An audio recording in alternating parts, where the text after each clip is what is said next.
வணக்கம்.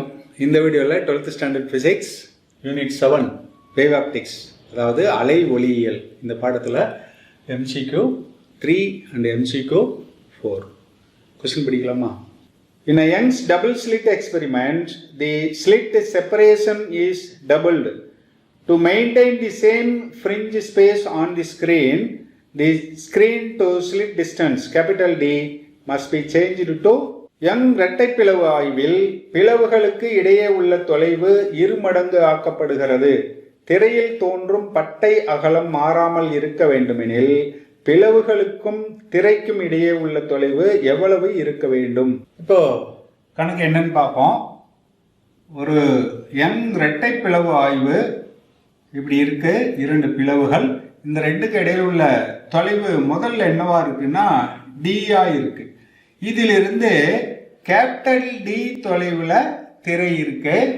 இந்த திரையில தோன்றக்கூடிய பட்டை, இந்த குறுக்கீட்டு பட்டைகள் இருக்கும் இல்லையா, அதனுடைய பட்டை அகலம் இப்படி இருக்குன்னு வச்சுக்குவோம். பட்டை அகலம் என்பது ஒரு கரும்பட்டை ஒரு பொலிவுப்பட்டை சேர்ந்தது. நான் சும்மா புரிஞ்சுக்கிறதுக்காக அப்படி காட்டுறேன். இது பீட்டான்னு சொல்லுவோம். இது எப்படி இருக்கிறதா வச்சுக்குவோம். இப்போ என்ன செய்யறாங்க, இந்த தொலைவை 2Dன்னு மாத்துறாங்க. அதாவது பிளவு இங்க போயிடுது, இந்த தொலைவு இப்போ 2D ஆயிடுது. அப்ப இது 2 மடங்காக்கப்படும் பொழுது பட்டை அகலம் மாறும். அப்படி மாறாம இருக்கணும், ஃப்ரிஞ்ச் ஸ்பேசிங் அல்லது ஃப்ரிஞ்ச் விட்த் மாறாம இருக்கணும்னா இந்த தொலைவை என்ன செய்யணும்னு கேட்குறாங்க. நமக்கு தெரியும் பீட்டா, அதாவது பட்டை அகலம், fringe width, fringe spacing equal to lambda D by D. நல்லா ஞாபகம், capital D by small D. இப்போ என்ன சொல்லியிருக்காங்க, இது 2 டைம்ஸ் ஆகுதுன்னா இது மாறாம இருக்கணும்னா இது கண்டிப்பா 2 டைம்ஸ் தான். ஏன்னா இந்த மதிப்பு மாறலைன்றாங்க. அப்ப இது மாறாம இருக்கணும்னா கீழே 2ஆல பெருக்கணும்னா மேலையும் 2ஆல பெருக்கணும். therefore answer 2D. இதை பார்த்த உடனே சொல்றது. சப்போஸ் இதை 2 மார்க்ல கேட்டா சால்வ் பண்ணோம் இல்லையா, அப்போ பீட்டா 1 ஈக்குவல் டு பீட்டா 2 அப்படின்னு எழுதணும். அப்போ lambda d1 by d1 equal to lambda d2 by d2ன்னு எழுதணும். இதை எப்படி கொஞ்சம் மாற்றி எழுதணும்னு என்ன பண்ணலாம், லாம்டா மாறாம இருக்கு, therefore இதை கேன்சல் பண்ணிடலாம். d1ங்கிறது d, d1ங்கிறது d ஈக்குவல் டு இது d2 தெரிய வேண்டியது, இது 2D. therefore நமக்கு என்ன வேணும், d2 தான் வேணும் இல்லையா. d2 ஈக்குவல் டு என்ன ஆயிடும், d into 2D by d. dd cancel ஆயிரும். therefore d2 equal to 2D. Thank you. அடுத்து MCQ 4 கொஸ்டின் படிக்கலாம். Two coherent monochromatic light beams of intensities I and 4I are superposed. The maximum and minimum possible intensities in the resulting beam are I மற்றும் 4I ஒளிச்செறிவுகள் கொண்ட 2 ஒற்றை நிற Oréal ஒளிக்கற்றைகள் ஒன்றுடன் ஒன்று மேற்பொருந்துகின்றன. தொகுபயன் பிம்பத்தின் சாத்தியமான பெருமம் மற்றும் சிறும ஒளிச்செறிவுகள் முறையே. இப்போ கணக்கு என்ன சொல்லியிருக்காங்கன்னு பாருங்க. 2 ஒளி மூலங்கள் இருக்கு, அதனுடைய இன்டென்சிட்டி I1, இன்னொருடைய இன்டென்சிட்டி I2ன்னு எடுத்துக்கிட்டோம்னா I1 ஈக்குவல் டு I அப்படின்னு சொல்றாங்க. I2ங்கிறது இது மாதிரி 4 டைம்ஸ்ன்றாங்க. இது ரெண்டும் சூப்பர் இம்போஸ் ஆகுது. இந்த இடத்துல ஒரு குறுக்கீட்டு விளைவு பிம்பம் இன்டர்ஃபரன்ஸ் வரும் இல்லையா, இதுல வரக்கூடிய பெருமம் சிறுமம், அதாவது மேக்சிமம் மினிமம், அதனுடைய ஒளிச்செறிவுகள் அல்லது இன்டென்சிட்டி என்ன இருக்கும், அதாவது ஐ மேக்சிமம் என்ன, ஐ மினிமம் என்ன அப்படின்னு கேட்குறாங்க. நமக்கு தெரியும் ஐ மேக்சிமம் அல்லது பெருமம், ஐ பெருமம் equal to root of I1 plus root of I2 whole square.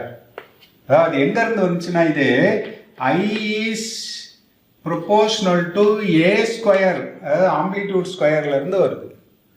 சரியா? அப்போ I பெருமம் அல்லது I maximum equal to root of I1. root of I1ங்கிறது என்ன? I plus root of I2ங்கிறது 4I whole square equal to இதை பண்ணோம்னா என்ன வரும்? A square plus B square plus 2AB. A squareங்கிறது I plus B squareங்கிறது 4I plus 2 root I into root of 4I. அப்ப அதை simplify பண்ணி எழுதணும்னா I maximum equal to இங்க ஒரு I இருக்கா, இங்க ஒரு 4I இருக்கா, 5I எழுதிக்குவோம், பிளஸ் இந்த ரூட் ஐ வந்து மல்டிப்ளை பண்றப்போ I ஆயிடும். இங்க ரூட் 4 இருக்கிறது வந்து 2 ஆகும், இன்ட்டு 2 என்ன ஆயிடும்? 2 into 2 4. அப்ப 4iன்னு வரும். Therefore 5i plus 4i equal to 9i. I maximum 9i வந்திருக்கு. இப்போ I சிரிமம் அல்லது I மினிமம் அப்படிங்கிறது என்னன்னு வரும்? A1 minus A2 whole square வரணும். A1 அப்படிங்கிறது root I1 minus root of I2 whole square வரணும். ஆனா நம்ம எப்படி எழுதிக்கலாம்? ஸ்கொயர் பண்றப்போ மைனஸா இருந்தாலும் பிளஸ் இருந்தாலும் பாசிட்டிவ் ஆயிடும். therefore I2 minus இங்க I2 தான் பெருசு, therefore I2 minus I1 whole square எழுதலாம் equal to root of 4I minus root of I whole square எழுதலாம். ஸோ அதை ஸ்கொயர் பண்ணோம்னா I minimum அல்லது I சிறுமம் equal to என்ன வரும்? root of 4I square என்னது? 4I ஆயிடும், A square plus B square root I வந்து I ஆயிடும், minus 2AB minus 2 root of 4I into root I. Therefore I minimum equal to 5I வந்துரும். இது minus 2 இதில் ஒரு 2 வரும், 4 இது root I I ஆகும். therefore 4I. அப்போ 5 minus 4I equal to I. therefore answer என்ன வரும்? 9I and I ன்னு வரும். option C. Thank you.